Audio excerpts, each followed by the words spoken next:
Hey, what's up, America? Welcome to Goodnight America. I'm America's sweetheart, Eric Ryan. Not that I need to tell you what we do on the show because it's the biggest goddamn thing on the internet, aside from porn. But what we do is we interview the very best and brightest authors that this planet has to offer. And today is no different. Today, my friends, we have Josh Shea. Let me tell you about this man. He's fascinating. He is a pornography addiction expert, a certified betrayal trauma coach, a therapeutic disclosure specialist, and the author of 4 books about pornography addiction, including the best-selling He's a Porn Addict, Now What? An Expert and Former Addict Answers Your Questions, which focuses on the trauma that partners feel when they learn that their loved one has an issue with pornography. Josh, you are a fascinating juxtaposition of a human. I think, let me tell you why. Prior to admitting his 24-year addiction to pornography, Josh was a prominent magazine publisher, award-winning journalist, a film festival founder, and a politician in Central Maine. You're very ambitious. You're very accomplished. But since I did a lot of research, I know that you have a problem with podcast hosts that don't do research. I did do research. I know that you've said in other appearances that you also have anxiety, depression, bipolar disorder. You were an alcoholic on top of the porn. You have OCD. Rehab, jail, you say that sometimes you only sleep 4 hours. So my question with all of that is, do you think that your success was driven by your disorders as much as your downfall was? Because it seems to me to be wildly successful, you kind of have to be obsessive. And maybe the obsession sometimes, if pointed in the wrong direction, ends in a downfall. So what do you think? Absolutely. I think that ultimately, people who achieve or overachieve have some kind of wiring that's different. Why are people so extremely away from the median? You know, I think it was George Carlin or Stephen Wright who said, like, statistically speaking, half the people you meet are below average. And what does it take to be somebody on one of those far ends? It takes some kind of weird wiring. It takes different motivations. It takes something that most people don't have, for good or bad. And my way, I found it so much easier to greatly over perform in life because it allowed me to wear different masks.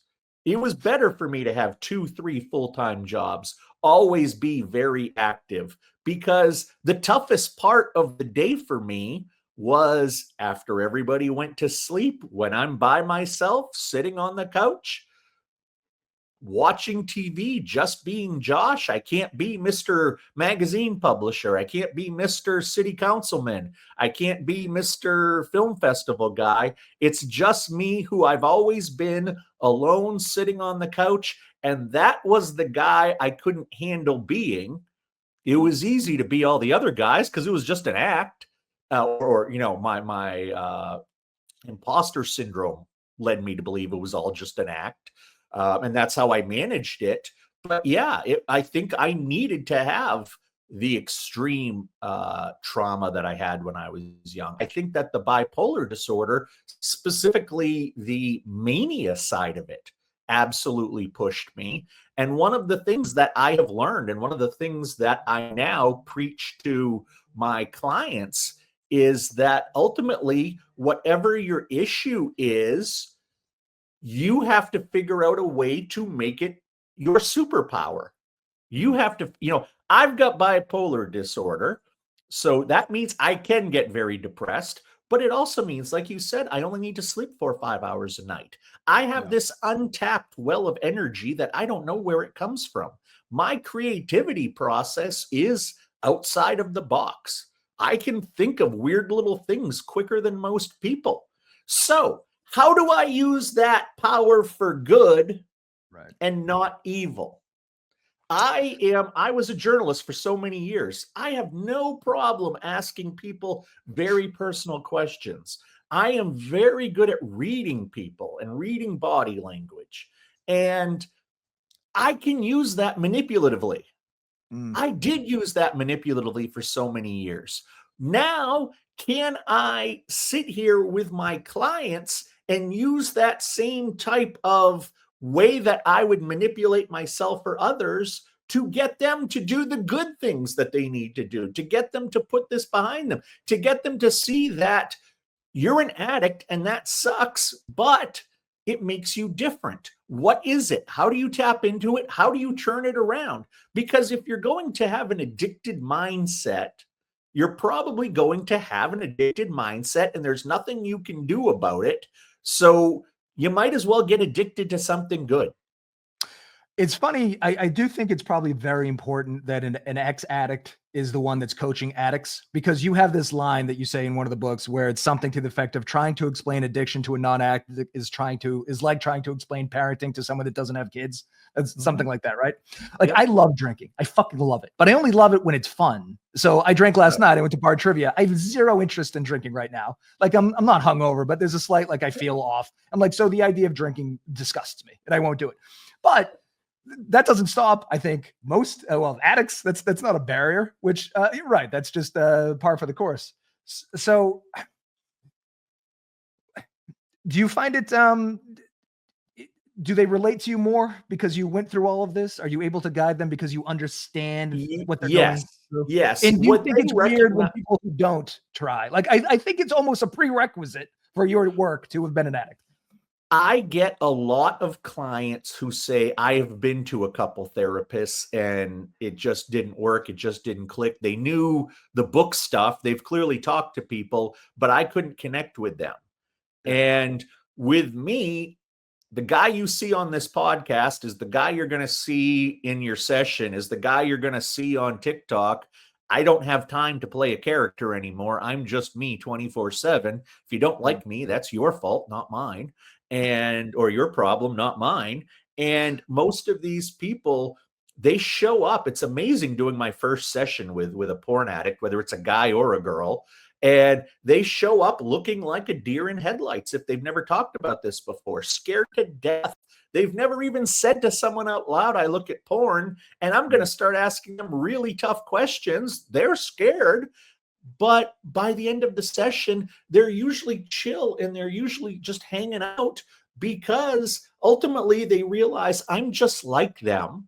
Yeah. I had this, I know the ins and outs of it. I can tell them about some of the little idiosyncrasies about porn addiction behavior, like spending a lot of time looking for the last piece of porn that you finish with. Every porn addict does that. Every porn addict knows that, but nobody says it out loud. When you're the first guy to say it out loud, oh my God, you too? Yeah. It's one of the reasons we like comedians. They say the truth in a way that is digestible. So I make it a very safe space to talk about it. There's no shame with me. There's no embarrassment. Everything I've seen, who the hell am I to judge you? Yeah. I had a problem because of this stuff, or I had a problem adjacent to this stuff. I was able to get my crap together through a bunch of different ways. So let's try to get your crap together. And I know you are not what you looked at. Right. Let's figure out why you became that person. And who is anybody to judge anybody? Because we talked a little bit about this before we got on the air. I've watched a few of your appearances. The hosts generally pretend that they don't know that porn exists. They're always very like, holy, like, all right, listen, like you said, oh, we're going to talk about something super controversial. It's not. Okay, let me just give you some numbers that are shocking to me, but they aren't. They are because people pretend it doesn't exist, but they aren't because I know what humans do. So Pornhub, okay, 115 million visits per day. Keep in mind, there's only 330 million Americans. Now, I know that this is global, but still, that's a massive fucking number. So that's just one porn site. There are 5 million porn sites. All right. These are the countries who look at the most porn, or just Pornhub. The United States by a massive margin, then the United Kingdom, France, Japan, and Mexico. Now, the global porn industry is worth $97 billion. That's more than the NBA, NFL, baseball, and hockey combined. Now, you're thinking this is fucking crazy, and it is, but this is what makes me the happiest about this. The average time spent on a porn site is 9 minutes. So I think, to your point, that is 8.5 minutes looking for the right clip, 30 seconds of taking care of business and moving on with your life. But this kind of makes me feel good because, like, 9 minutes, that feels good. I mean, that's not everybody. So I guess these numbers make sense to you, right? Like, these are huge numbers, but it is a gigantic industry. We all like porn. Like you said off the air, we have a giant porn computer in our pockets at any given time.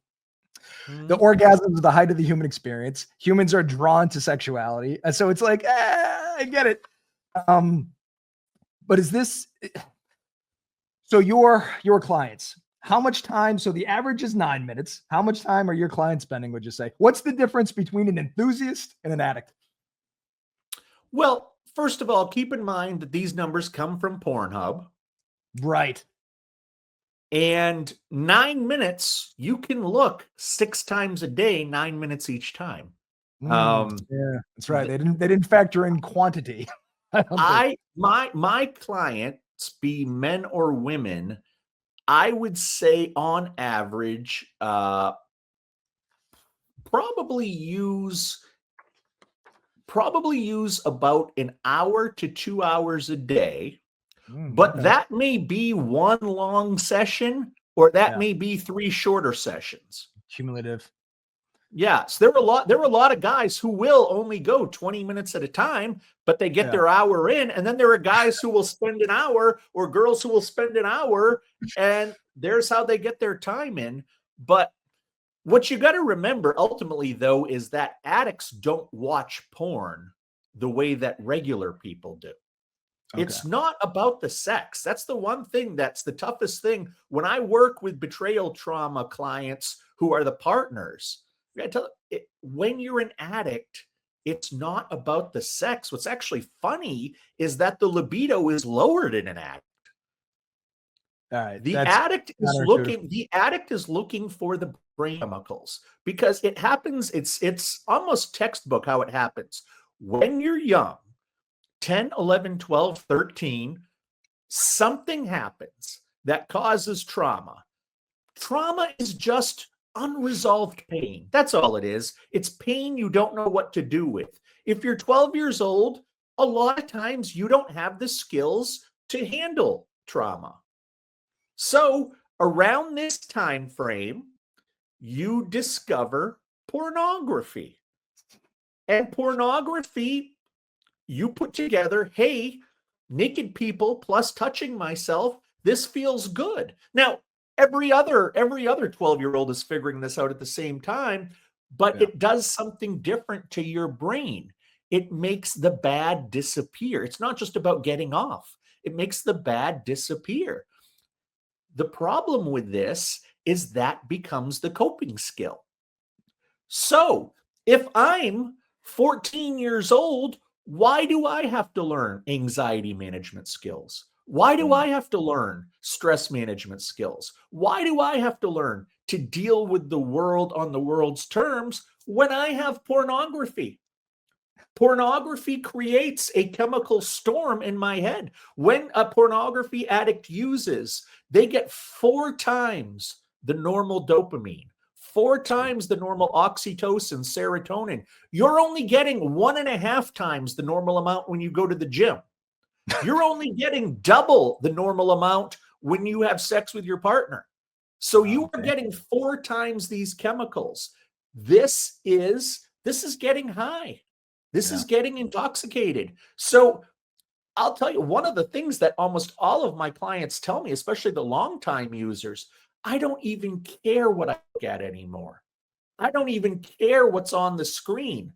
And I'm with them. I agree with that. I couldn't tell you what I couldn't tell you what I finished with 5 minutes after I finished the last 10 years. So you really can't explain it to a non-addict. This makes no sense to me. I couldn't just look at whatever. That would be it needs to be very specific. Yeah, wild. Well, one of the things I say is, here's, if you want to understand addiction, if you want to truly understand addiction, when you wake up in the morning, take your phone and turn up the volume on every alert, every buzz, every ding, every vibrate, everything you have. Turn up the volume, turn up the buzzes, and then take a couple Post-it notes and put it across the front of the phone. And then put it next to you. If you're like most people, within a few minutes, some kind of buzz or ding or something, you're going to want to look at this thing, because that's your little dopamine machine. Oh, did somebody like a picture? Oh, did I get an email? Oh, what did I get? What's in my little package now? I heard a ding, but you can't touch it. And you can't see it because the Post-it notes are there. Yeah. People who have actually done this experiment for me, especially younger people and especially women, often can't last an hour or can't last more than 5 dings or beeps. They've got to look at their phone. And phones give this much dopamine, just Yeah. this much. When you're after this much, that's the porn. And again, it doesn't really matter what's on the screen because you're not addicted to naked people. You're not addicted to body parts. You're not addicted to watching sex any more than someone who's a gambling addict is addicted to chips or addicted to the smell of a casino. You're addicted to the high that it gives you. That's why you're doing it. That's why you risk everything for it, is because you need that high, because your brain actually changes. The neuroplasticity in your brain, which basically is just about giving, your brain giving you instruction to have the easiest life possible, to give you what you need. And See, the messaging in your brain, if you are an addict, changes over time so that you become absolutely focused on feeding this beast. Your wife, your kids, your job, everything else takes a back seat to trying to keep yourself alive. Because I basically believed if I didn't have porn and alcohol, I couldn't cope. I couldn't live because there I am, a 35-year-old man with the coping skills of an 11-year-old boy. yeah, and I do feel bad for humanity in the sense that we've been around for about 300,000 years. For a long time, just staying alive was very difficult. Building a fire, farming, hunting, getting enough substance, keeping our kids alive. We had a physiological craving for salt, sugar, and fat, and these things were very difficult to get.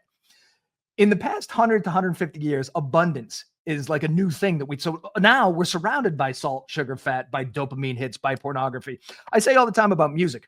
If you lived in 1510, 1810, 1920, if there wasn't a piano in your town, you probably didn't know what a fucking piano sounded like because there was no recorded music.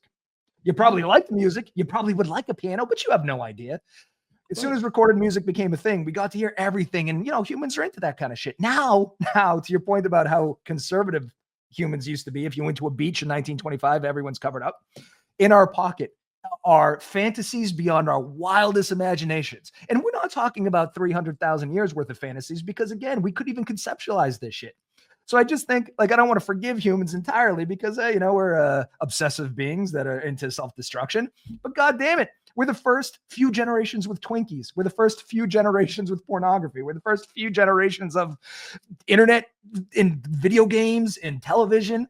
So I just think it's a lot to deal with as humans. We have a stupid lizard brain and we're trying to live in this. Well, that lizard brain doesn't evolve fast. You and I basically have our great-great-grandfather's brain. It hasn't changed that much in 4 generations, but you and I can watch more porn in an afternoon or see more naked men and women in probably 15 minutes than great-great-grandpa saw in his lifetime.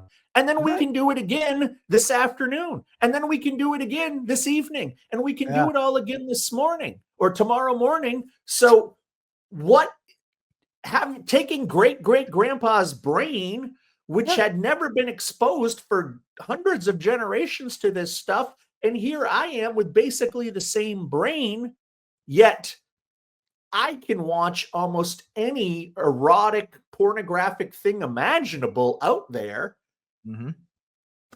The generation gap too thing used to not be a thing. I think for a lot of times, if your father was a farmer, you were a farmer, your grandfather was a farmer, your kid's going to be a farmer. And listen, there might be slight changes in technology. You might get a better hoe or some shit, but it wasn't what we have now. I didn't get the internet in my house until I was 16.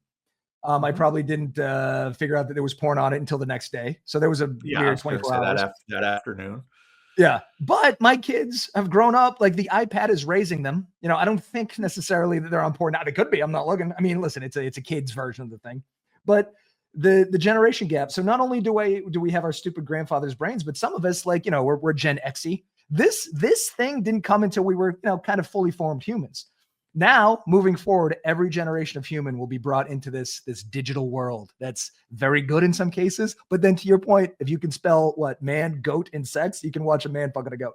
That's crazy. Even if I wanted to at 11, impossible. I couldn't see a guy fucking goat unless maybe, I don't know, went to some weirdo farm. But you know what I mean? And now everything is accessible all the time. And humans have just been deprived of these dopamine hits for so long. Now we have to fight against them, you know?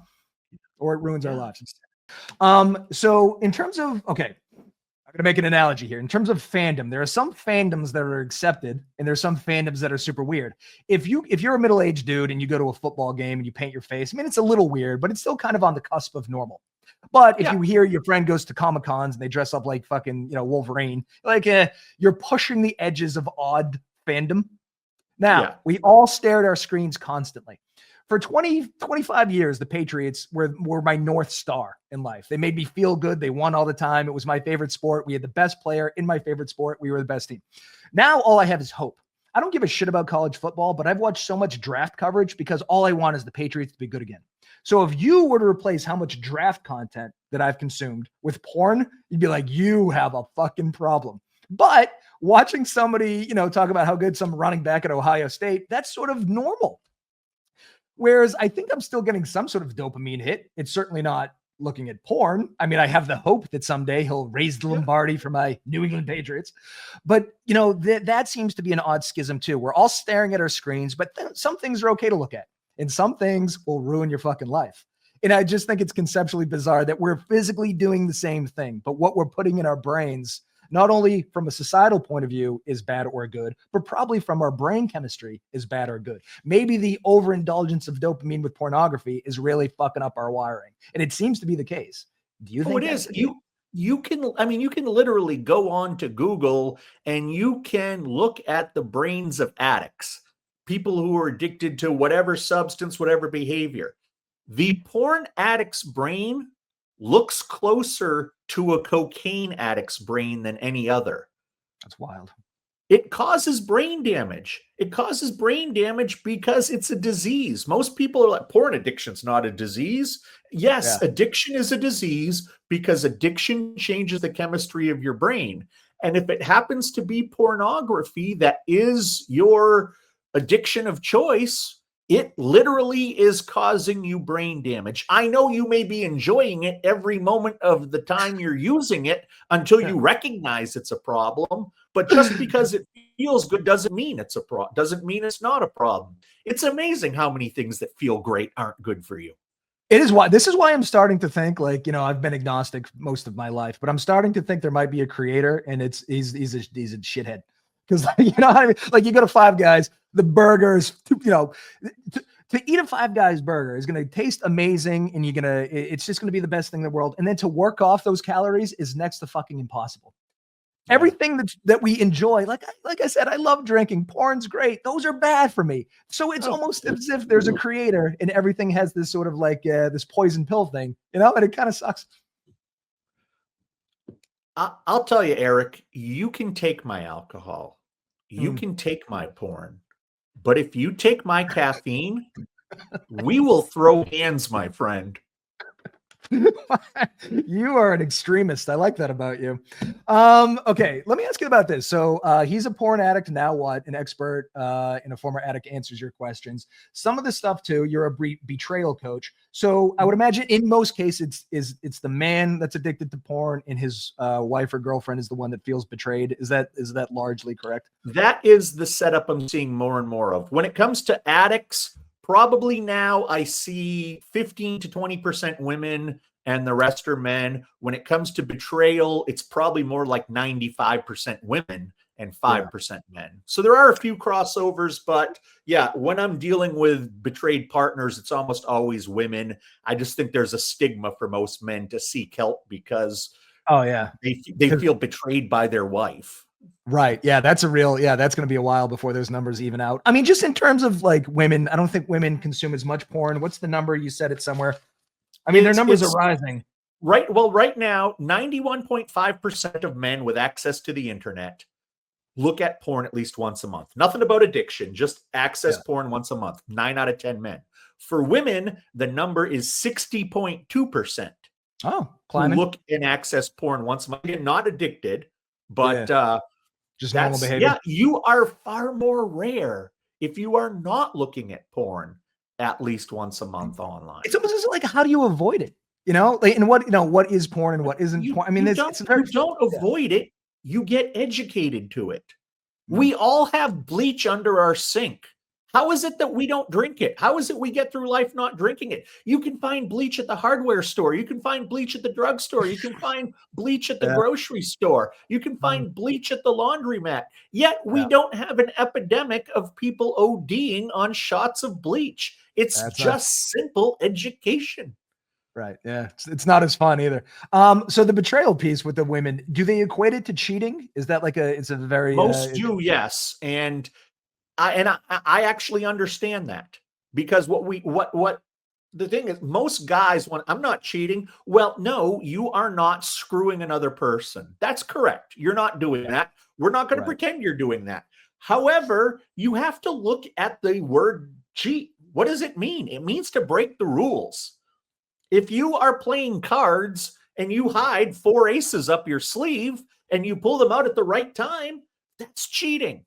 Why? You're breaking the rules. You in high school or college, you bring the answers to the test on a little piece of paper and you look at them and you cheat. That's breaking the rules. So if you and your partner are having a discussion about your relationship and you both agree, okay, there will be no pornography in this relationship. There will be no masturbation. We will not. Everybody good with that? Yes, yes, yes. And then he or she, on occasion, he goes off and does this anyway.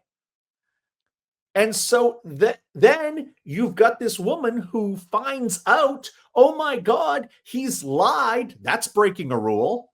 And he's looked and touched himself to the porn. That's breaking a rule. Breaking rules is cheating. So yes, you are not sticking your penis into another woman's vagina. That's not what we're saying you're doing. What we're saying is you are breaking the pact of your wedding vows or of your promises. So yes, you are cheating, sir. If there's an agreement in place, you won't look. Now, if you're those swingers who go to weird swinger campgrounds and you're all cool with it, then it's not cheating, of course.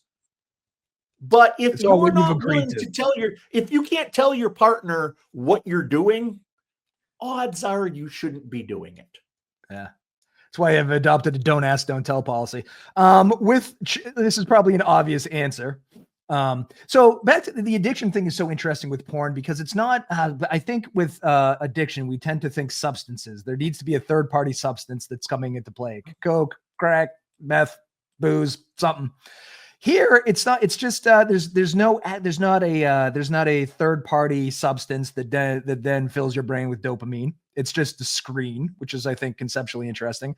So my question here is, just like alcoholics, they tend to, like, you're never cured in the sense that you go from drinking 80 beers to a couple at a party. You need to abstain, I think, for the most part. That's the understanding. With porn, is that the same thing? Like, you can never, with an addict, you're like, it has this hard line in the sand. You can't you can't do it. What you have to be able to do, and this was interesting, when I was in my rehabs, they put the drug and alcohol people together most of the time because it is about abstaining. You shouldn't have any of that ever again. They put the sex and the eating disorder people together because ultimately you need to develop healthy sexuality. You need to develop healthy eating habits. Because you don't go into a restaurant and they bring you the heroin menu, but they do bring you the wine menu. And they bring you a menu full of food that may be options that if you have an eating disorder, you have to be careful about. So it's really about creating a healthy relationship with sex and sexuality. Yeah. And it's about creating a healthy relationship with food. The reality is, I still see naked people. You can't avoid them in life. I have the internet. I see sexy people. I go out into the real world. I see sexy people. But the thing is, again, it's not that I was addicted to sexy people. It's that I had no coping skills, and the only two that I knew that would help me were going and looking at the sexy people on a screen or on a movie or in a magazine. That made me feel okay. The other thing that made me feel okay was drinking to the point that I felt nothing. That's how I handled things. It's not that I think tequila or Corona is better tasting than the non-addict. It's not that those calories do something different to me. I'm no more addicted to beer than I am water or Kool-Aid. It's just that water and Kool-Aid don't make my problems go away. Don't make me feel like I'm smarter and funnier and more in control and more powerful. When you look at people who have chemical disorders, heroin, alcohol, this kind of, these people for the most part are looking to numb. They just want to numb. And I get it. I was an alcoholic. I drank when I wanted to just numb. However, when you look at porn, sex, food, gambling, video games, these types of things are known as process addictions. When you, let's say you've got cocaine, you're only going to feel it when you do a line. However, you feel that dopamine from that first urge all the way through being done. It's not just it's not like you get your dopamine just when you ejaculate or just when you have your orgasm. You get the dopamine the entire time. So you are addicted to the entire process. That's why it's a process addiction. People who are process addicts, their number one reason for using is not numbing. It's about power and control. They've not had power and control in it. And when you think about it, like in terms of a video game, there's a score you keep. You get to be that avatar on the screen. You get to be successful going through levels. There's achievement. Think pornography. I've had a shit week. So I'm going to sit down here and I'm going to look at people do this kind of pornographic stuff. None of them are going to say to me, "You're late to work." None of them are going to say to me, "Nope, not tonight. I have a headache." None of them are going to say to me, "Well, you didn't take the trash out." None of them are going to say to me, "Daddy, read me a book." Nobody on that screen is going to give me any static. So that's number one. Number two, I can see anything I want. I want to watch a white guy and a white girl go at it. Okay. Boom. Well, you know what? Why do I need the guy there? Let's make it two girls. Well, why do they need to be white? Let's make them Asian. Boom. Well, no, one Asian, one Latin. Boom. Well, why do we need only two? Let's make it four. Boom. Well, why just four? Why don't we also have a mariachi band playing in the background? Boom. Okay, let's also get some leprechauns throwing fish sticks at these girls who are going at it. Boom. There's so much porn in this world. You can see any weird ass thing that you want. So when you think about that, nobody on the screen is going to give you any shit, and you can hook up any sexual situation that you can imagine, especially ones that you will never be part of. That's an incredibly powerful place to be. In that moment, you are the sexual master of the universe. And you just planned my Friday night with leprechauns throwing fish sticks at each other. That sounds exciting. They do look like little penises breaded. So little delicious breaded penises. Little delicious breaded penises. Oh man, that's which I bet is a phrase that has never been said on your show before. No, but I'm gonna work it in every episode after this. Every episode. It's gonna be our calling card. Do you think with the process addiction so I'm trying to come up with this grand unified theory here about high achieving individuals and why they often have wild detriments to their success in some other way. So I get bored by everything, and I think that's good. As much as I like drinking, at some point I'm fucking bored by it. But if it's a process addiction, you've done a lot, you've accomplished a lot. Do you think that the process addiction for like just normal success is something that you were addicted to as well? Like starting a magazine must be a big pain in the ass, but you must have loved it. And you must have got dopamine. I loved every second of it. And I can absolutely make an argument that I was a workaholic. Well, that sounds that way. Absolutely, I was a workaholic because I had control there. I remember, my wife and I went through a period where we could, and big problem because I was an addict at the time. We couldn't get our finances straight with each other. Yeah. We would overdraw 1 or 2 times a month our checkbook because we couldn't communicate. Meanwhile, I'm running a $6 million a year business, never missing a payment, never missing payroll, never do. Yet I can't run this little thing at my house because I had all the power at the office. I made all the decisions at the office. I liked that life because what I did was I put myself into a position of power. I had no one to answer to. I didn't have to put up with anybody's crap. I could try every idea that I wanted to try. If it failed, oh well. If it was awesome, everybody loved me for it. And that's what I was going after.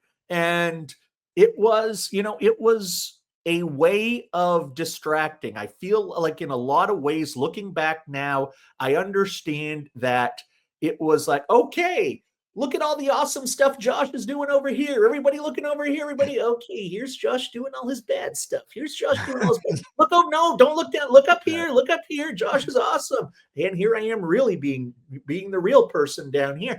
I think that's what a lot of it was about distracting others and also distracting myself because I didn't want to have that hour on the couch or those 2 hours on the couch between 1 and 3 a.m. because there was nobody out there. A couple of years back, I haven't been on Facebook since I quit addiction, but I still have my account when I have to go get a photo or something that's, out there. And I was looking back the last 6 months before I went and got help. And I'm 3:30 in the morning. I'm like writing, I'm chasing tequila with warm Gatorade. What does a guy have to do to get you guys to do an intervention? And I look at that and it's like, that's funny. That was me being drunk in the middle of the night with nobody to talk to, making a joke. That's funny. It's funny. But holy shit, is it true looking back now too? I was literally begging for help because I couldn't handle my own company. I couldn't handle my own true history. So the way that I coped with it was to overachieve and to create these images for people. My wife has pointed out to me that I would literally say, okay, I'm going to go to City Hall. It's time to play city councilor. And I've gone back and I've looked at some of those meetings now that are 10, 11 years old. I don't know what the hell I'm saying. I just went into this like city councilor zone where suddenly I could talk about, easements and sewer systems and this other stuff that is so boring and I don't really understand it, but I understood it in that moment. And it was easier and safer. And that's the key word. It was safer for me to get lost in these one-dimensional characters that gave people what they wanted. Because if you give people what they want, they don't look any deeper. Is it hard to, so you're an extremist, I think. Would you say that is a little bit of an extremist? I say I was an extremist. Perfect. So this leads into the question. So if your work ethic is a lot like your addict ethic, meaning that you seem to go all in on the shit that you're doing. Bipolar. It's 100 or 0. Right. So in the same way that you probably need to abstain, so drinking wise, I assume you don't drink anymore, right? No. Okay. No. You obviously can't avoid sexy people on the internet. Now, in your work life now, are you able to work like the rest of us, or are you still a workaholic in some ways? Have you been able to fix everything? Because you had a lot to fix, it sounds like. I still literally, when I get excited about a project, I have to remind myself to pace myself. I have to remind myself to stay healthy because I was recently invited to give a presentation about Gen Z's social media consumption when it comes to pornography at a big deal conference in a couple months. When I was asked to do that, I then spent probably the next 3 days in a row just consuming the data so I could think of the angle to start with. And then I was, oh, okay, you know what? This is still 2.5 months away. You could literally stand in front of the crowd and talk to them now extemporaneously. You know that. You've done that before. Yeah. Don't obsess. Don't obsess. And since then, I've not spent more than 30 minutes on that project any day. It's a matter of learning balance and forcing yourself to have balance. You know, like I said, I do see the sexy people out there. I can't avoid seeing a lot of the stuff that I see because I live in the world and because I live in this universe. I get trolls who send me porn directly to my inbox. Get the fuck out of here, really? Why is everyone on the internet such a stupid asshole? Who would do that? That's evil. Yeah, I know. But you know what I do? It's like, oh, there's a naked person, get rid of it. Because I worked. The problem is ultimately not the porn addiction. How do you quit porn is not the number one question. How did you become a porn addict? How did you become this person? What led to you being this person? How did whatever happened to you way back when inform your decision making? How did it create the person you are today? If you were bullied mercilessly in school, you're probably gun shy around new people even today. You're probably gun shy around groups of people today. So how has your trauma affected your life? We go and we process this stuff like was done with me. And eventually it's that I don't need this stuff anymore because I have developed those coping tools. Yeah. And at the end of the day, they're just naked people. And that's the thing that event you come is I would not want to see if there was a number that flashed on the screen right now of the number of naked men or women I've seen. I would not want to see that number because no matter what I guess, I have a feeling it's going to be more. Oh yeah. And it's not that I needed to see that many naked people. It's just that was the way that I got my chemicals delivered to me.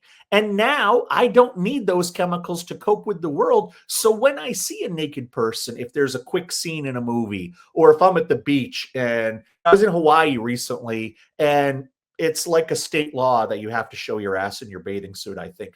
I haven't been, I'm from Maine. We don't wear thongs here. But in Hawaii, everybody does. It's only the French guys from Quebec who come to Old Orchard Beach and I go every year. I know. Oh, I know. Wear their little tighty Speedos. But in Hawaii, suddenly there's asses everywhere when I was on vacation. It was not triggering because it's like, okay, there's an ass. Okay, there's an ass. This is not good. These asses, while aesthetically pleasing, are not going to solve any of my problems. I'm not going to run back to the hotel and touch myself quickly because this is going to actually help my anxiety. It's not. And I know that. This is what's fast. I mean, the brain, the human brain is so interesting because, it likes dopamine. It really does. It makes everything feel good. But then something else in the brain has to go, you know how you love this shit? It's amazing. Well, you need less of it because it's fucking up other parts. But it's the same thing doing it, It's just so interesting. Humans are, it's strange, because we should just objectively, you see a nice ass on the beach, be like, oh, isn't this tremendous? Isn't this a great way to live? But you get too much of that, everything falls apart. Right in the ass.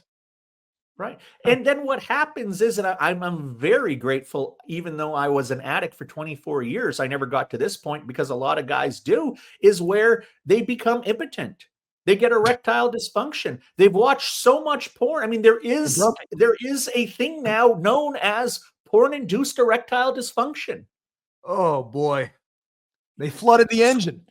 When you and I were young, when I was 20 years old, ED rates among men who were 20 were about 2 to 4%. These days, ED rates among 20-year-olds are like 18 to 20%. It's so counterintuitive. You would think the more porn, the more erections, but it goes the other way. That's life, man. Everything is so goddamn counterintuitive. It's annoying. And that's the thing with the dopamine. It's not the same dopamine hit every time. We learn pretty quickly new porn is what works the best. That's why we search for something new to finish with. So who suffers from that, especially if you have a partner? Your partner. How many hundreds of times do you see your wife or girlfriend or boyfriend or husband naked? How many hundreds or thousands of times do you have sex with them? It probably develops into a bit of a routine. It's not a, extemporaneous, spontaneous exploration every time. Sometimes it's okay. We know this is paint by numbers. I do this, you do this. I do this, you do this. I do this, you do this, and we're done. You use the bathroom first, I use it second. We know how it works. Well, but that is not going to get your dopamine going. It'll get serotonin going. It'll get oxytocin going, but it's not going to get dopamine going. And if you can't get your dopamine going, you're not going to achieve an erection. My wife is so sick of dressing up like a leprechaun and throwing fish sticks at me, but I need it. It's the only thing that gets me off these days. But the thing is, that's only going to work for a while. You're going to have to graduate to tater tots and eventually slices of frozen pizza. And those are sharp. That can hurt. In this economy, oh my God, it's outrageous. Oh, man, I used to love having eggs thrown at me. I can only imagine being able to afford that, these days. Zero chance. You'd have to be a bazillion. That's a Diddy party now. Yes. They just throw eggs at each other. That's now only for the Silicon Valley tech guys who can afford to. They get it all, those guys. So, is this generation? Do you think there's hope? Is there a healthy way to consume porn now that it surrounds everybody 24 hours a day? Do you have the conversation with the kids? Like, what do you do here? Okay, well, first off, I don't believe there's any healthy way to look in that you're not going to be better off than you were before. It's not like taking a walk or eating vegetables. That said, 80% of people who use porn will never even come close to a porn addiction. They're using once a month. They're using twice a month. It is not an addiction with them. It's like I can go to a casino. I bet, I don't bet, whatever. I don't have that. I don't have the gambling addiction gene, but I understand it. A lot of people can look at porn and not develop an addiction. That's just the truth. However, I have never seen anything that says you are healthier on the other side of it having used. So it's an activity that you hope doesn't hurt you. As far as the future in kids, I think that's the answer. And I think we can make things very, very age appropriate. Starting with 4 or 5 years old, you don't ever allow anybody to take a picture of you without your clothes off. And you don't ever take a picture of anybody without their clothes off. And then once they're at school, hey, one of your friends may show you a tablet or their phone, and you may see some naked people on it. That's not good for little kids, just like cigarettes aren't good for little kids, just like beer's not good for little kids. And you can make this not scary, age appropriate, up to, a boy being 11 or 12. That's when we talk to him about porn-induced erectile dysfunction. Guess what, Junior? I know you want a girlfriend. And at 12 years old, you mostly just want a girlfriend to hold hands with, or maybe to smooch with, or maybe it's just a status symbol on the playground that you're going out. Whatever that is, that's what they want. But if you start looking at this pornography, if you start satisfying yourself to this pornography over and over and over and over, 1 out of 5 guys, by the time they're 18, their penis is broken. And I can guarantee you, if you have a broken penis, you're not going to have a girlfriend. Yeah, that's not a lot. That's not a quality a lot of girls look into. So let's tell these 12-year-old boys, 1 out of 5 of you who uses too much porn is going to not have a penis that works by the time you're able to vote. Do you want to risk that? See, this is interesting. Those odds are even worse than Russian roulette. They are worse. And so earlier this week, we did a show, and one of the news stories that we covered was how social drinking leads to drinking at home by yourself, which leads to alcoholism. So they go into all these numbers, and it's pretty interesting. And then it's pretty hard to study social drinkers. It's much easier to study those who sit at home and drink because they're just better test subjects in general. But then the end of the article, they go, listen, I'm not sure how much you should be concerned because only 5% of drinkers across the board turn into alcoholics. So you go 5%, that's really not that much. But man, 1 out of every 5, that's 20%. That's scary. 20% of men with a broken penis. And this Now is that's across, concerning. keep in mind, this is across all ages. One of the things, I have not seen an updated study on this, but there's an organization called Covenant Eyes, which is one of the big anti-porn groups out there. They commissioned a study back in 2017. So this study was released then. It was probably conducted in 2016. They interviewed men and women all over the country. And what they found was that 32% of men under 30, so men 18 to 30, 32% said that they were developing a problem with porn, they had a problem with porn, or they had a full-blown addiction to porn. That is men under 30 10 years ago. So now these are men under 40. Soon they will be men under 50. And the statistics go up. And the statistics actually for straight white males are growing much slower than women, than men of color, than people of religious persuasions, because it's so easy to get now, delivery-wise, and it doesn't cost much to make porn, so you can make it for niche audiences. You can go after the lesbians who want love stories. You can go after the transsexual Eskimos who like that stuff, because it doesn't cost much to make it these days. Back in the 70s and 80s and early 90s, you could only count on the straight white male to be your consumer. They were the ones who went to the video store. They were the ones who went to the adult theater. Now that we can all get this delivered to us in the privacy of our own home through our devices, we're seeing every population explode.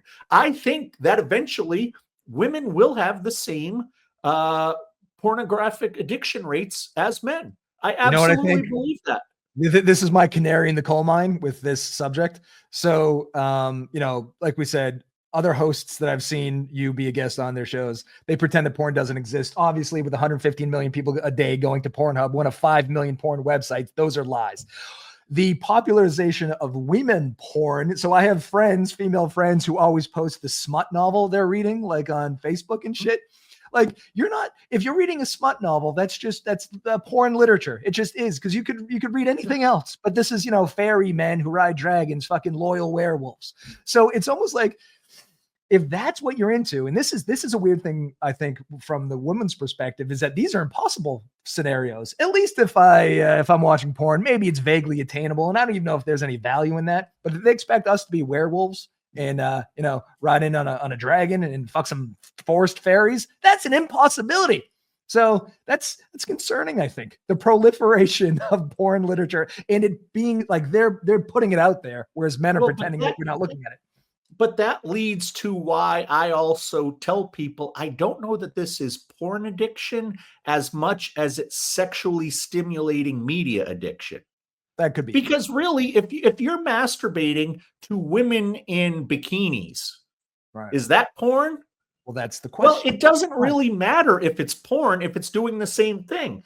And one of probably the number 2 or 3 question I get is, can I still masturbate and not look at porn? Is that healthy? Is that okay?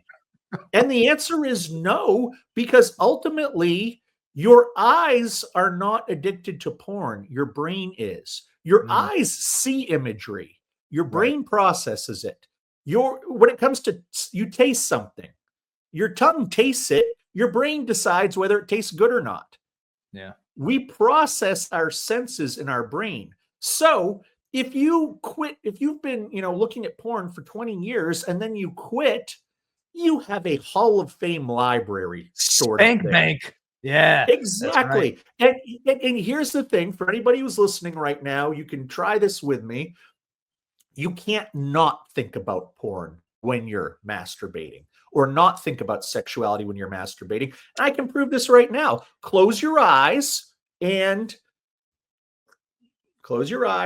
I want you to not picture a giraffe. Do not picture a giraffe. You are not picturing a giraffe right now, Eric. Eric, now I want you, that giraffe you're not picturing, it's not wearing a blue hat. He's not wearing a funny blue hat, a top hat, a beanie, a fedora. That giraffe is not wearing a funny blue hat. Now open your eyes. If you're like 90% of people out there, you can't stop yourself from picturing a giraffe with a blue hat. Yeah. So you cannot masturbate without thinking about this sexual imagery.